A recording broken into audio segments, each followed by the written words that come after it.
근데 그 게임 중독이 있는 거를 네. 그럼 또 다르게 질병으로 취급할 것이냐 아닐 네. 것이냐 뭐 논란이 많았는데 뭐 대부분 아마 많이 알고 계시겠지만 혹시 모르시는 분들을 위해서 좀 짧게 설명해 주시고 네네. 이게 어떻게 생각을 해야 되는 건지 좀 네. 알려주시면 좋을 것 같아요. 그 DSM이 5로, 그러니까 5판으로 이제 개정이 되기 시작하면서 잠깐 DSM은 근데 거기에 이제 섹션 3에 추가적으로 이제 논의가 되어야 되는 부분에 인터넷 게이밍 디스오더라고 하는 인터넷 게임 장애가 등재가 되었어요.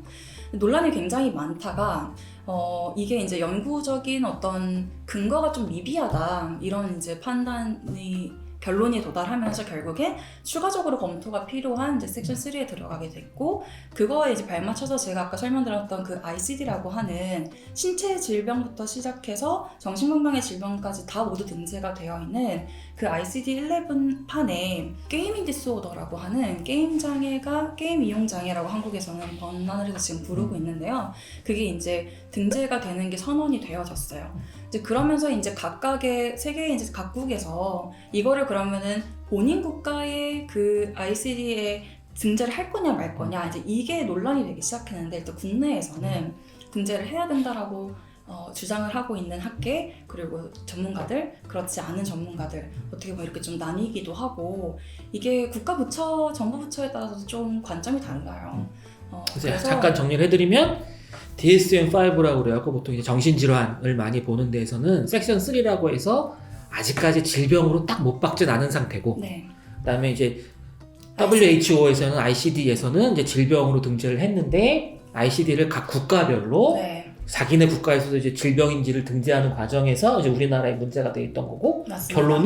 결론은 우리나라에서는 네. 등재가 최근까지는 정말 뜨거웠는데, 제가 기억하고 있기로는, 죄송해요, 정확한 연도는 제가 파악을 해봐야 되는데 등재가 되는 것으로 결론이 났다고 하죠. 이거에 대해서 그냥 간략하게만 좀 말씀을 드려보면, 좋은 점은 게임 중독이 질병 등재가 되기 시작하면 사람들이 더 많은 관심을 갖게 될 거고, 그거에 대한 뭐 병인론이라던가 아니면 치료 프로토콜이라던가 훨씬 더 많은 연구들이 축적이 되면서 이 문제를 사회적으로 어떻게 우리가 심리사회적으로 개입하고 다룰 것인가에 대한 훨씬 더 많은 연구들이 진행이 될 수 있어요.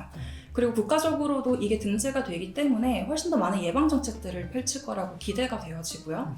제가 바라기는 어쨌든 제가 서두에 심리사회적인 폐해로서는 게임 중독이 있는 게 사실이라고 말씀을 드렸기 때문에 우리 심리 전문가들이 정말 전문적으로 개입을 할 수 있는 게임 중독 뭐 치료센터, 네, 이런 것들이 좀 많이 좀 개소가 되어졌으면 좋겠어요.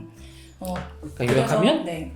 질병이 등재가 되면 어쨌건 게임 중독으로 고통받고 있는 사람이 있는 건 사실이니까 맞습니다. 그 사람들을 치료해주고 대처해주기에 훨씬 더 용이해질 거다. 맞습니다. 네. 그게 좋은 점이고, 네. 또 있나요? 예방 그리고 치유 정책 이 세 가지를 다 버무려서 말씀을 드린 것 같아요. 그래서 그게 대표적인 어떻게 보면 장점이라고 한다면, 그다음 이제 나쁜 점. 나쁜 점. 중독이라는 용어 자체가 부정적인 이미지가 굉장히 강해요. 그런데 이제 아까 그 교수님께서도 약물 중독은 정말 이게 부정적이다. 그리고 이제 인식이 좋지 않은데, 내가 행동 중독의 컨텐츠를 얘기를 들어봤더니 참 그런 인식은 안 들더라. 이게 어떻게 보면 핵심인 것 같아요. 사실 게임이 나쁜 건 아니죠.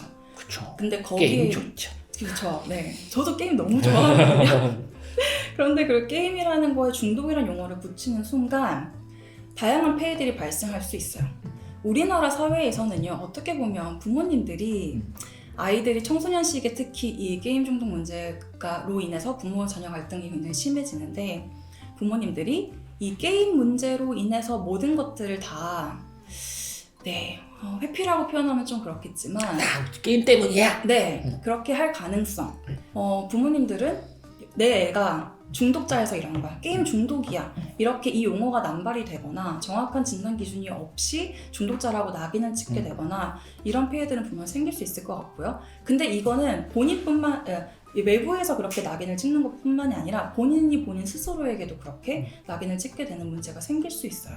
게임 중독에 대한 이슈는 어떻게 보면 부모 자녀 갈등이 네. 핵심인 것 같아요. 사실 우리나라에서. 네, 우리나라에서는 그렇죠.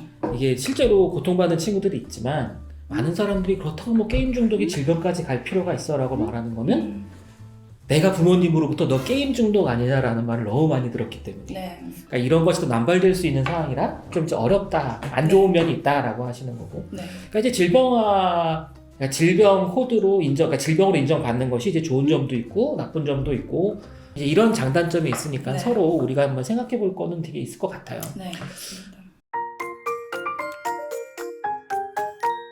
사실 근데 게임하면 좋은 점도 있긴 하잖아요.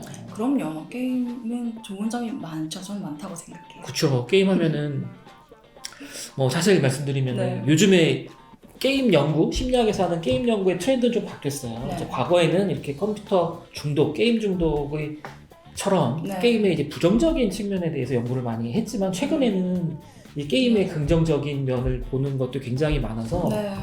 뭐 요즘에는 게임하면 거의 만병통치약처럼 주의력이 높아진다는 연구도 있고 맞습니다. 사회성이 높아진다는 것도 있고 정상적인 발달 과정이 좋다는 경우도 있고 그러니까 과거에 있었던 뭐 학습의 동기유발 정도가 아니라 네. 이 게임을 하는 것 자체가 우리의 뇌 발달에 좋다라는 연구도 많이 있기 때문에 굳이 나쁜 건 아닌데 네. 뭐든지 문제는 중독이 문제인 거고 네.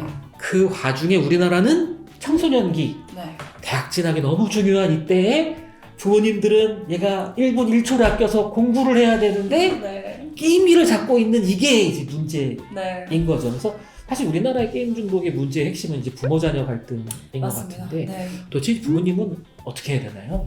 정말 부모님들이 이 아이들의 게임 문제에 대해서 굉장히 예민한 상태인 것 같아요, 사실은.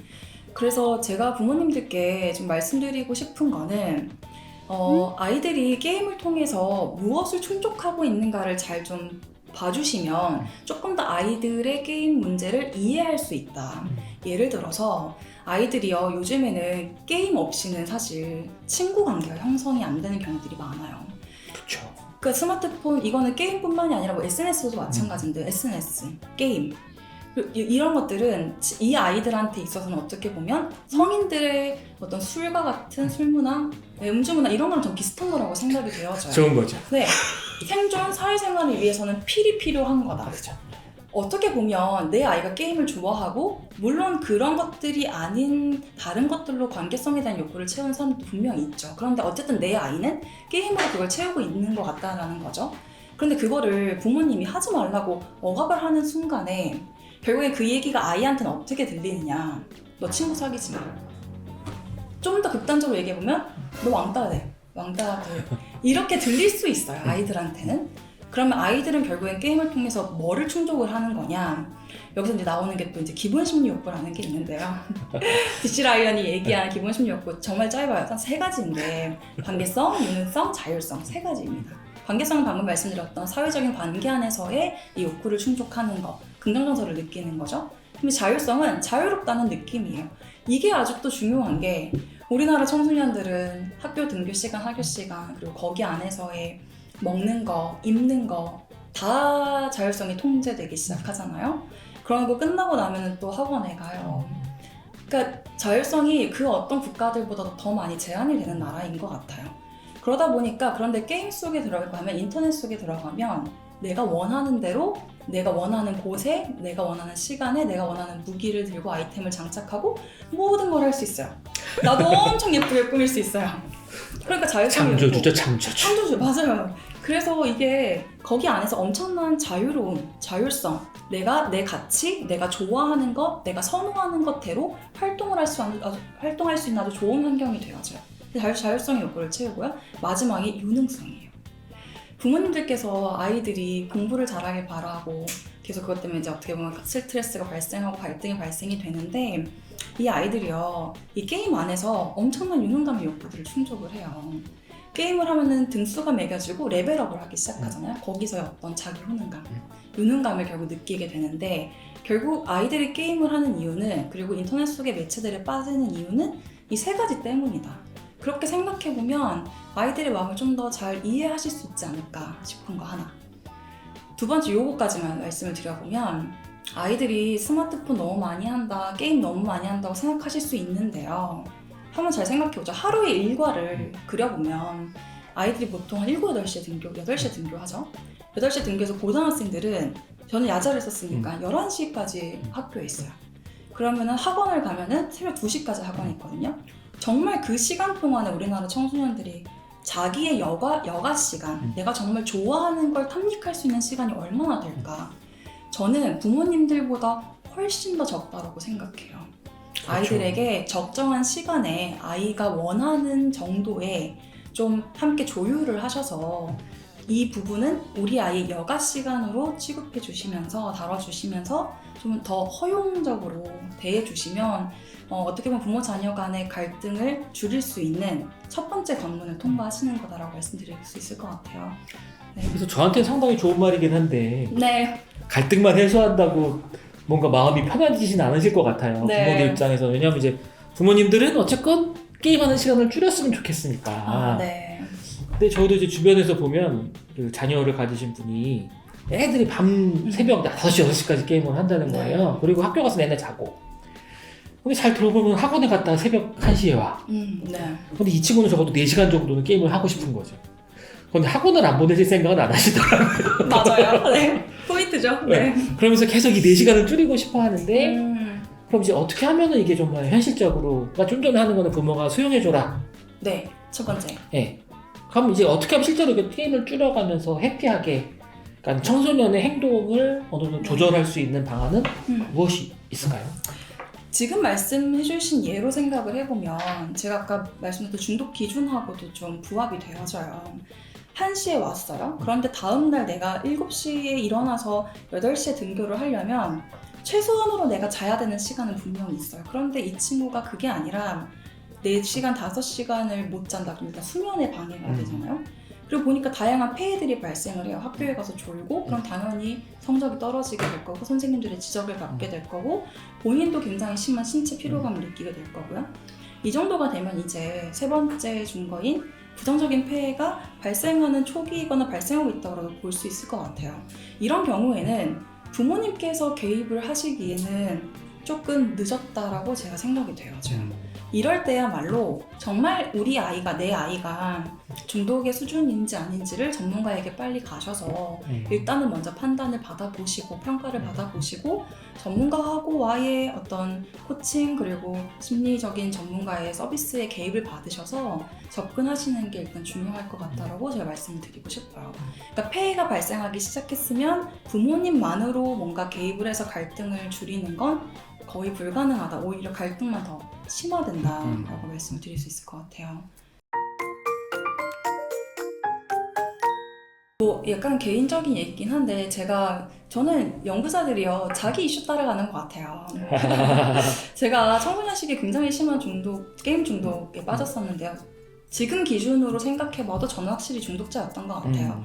대학생 한 1학년 때까지 게임 중독자였고 그래서 학교를 휴학을 하게 되고 그런 저희 역사가 있는데 제가 그걸 생각할 때 내가 어떻게 다시 어떻게 보면 회복이 되어져서 공부를 정말 열심히 하고 교수까지 될 수 있었을까 생각해보면 부모님하고와의 관계가 일단은 기본적으로는 좋은 편이었어요. 중간중간에 당연히 게임 때문에 갈등도 있고 했지만 기본적으로 좋았거든요. 부모 자녀 관계가 좋아야지만 훨씬 더 중독에서 빨리 회복될 수 있어요. 그건 모든 중독에 다 똑같은 어떤 키포인트이거든요. 그래서 관계가 나빠지기 전에 일단 부모 자녀 관계를 다시 완화시키는 게 필요하고 그러려면 게임에 대한 부모님들의 수용적인 태도가 필요하다. 그리고 그걸 직접 개입하려고 하시면 갈등은 더 심하더니 얼른 전문가에게 찾아가셔라. 우리 심리학계 전문가들 많으시잖아요. 네. 네, 아무튼 그래서 모든 청소년과 부모님들이 게임으로는 더 이상 갈등이 적어지는 사회가 되길 바랍니다.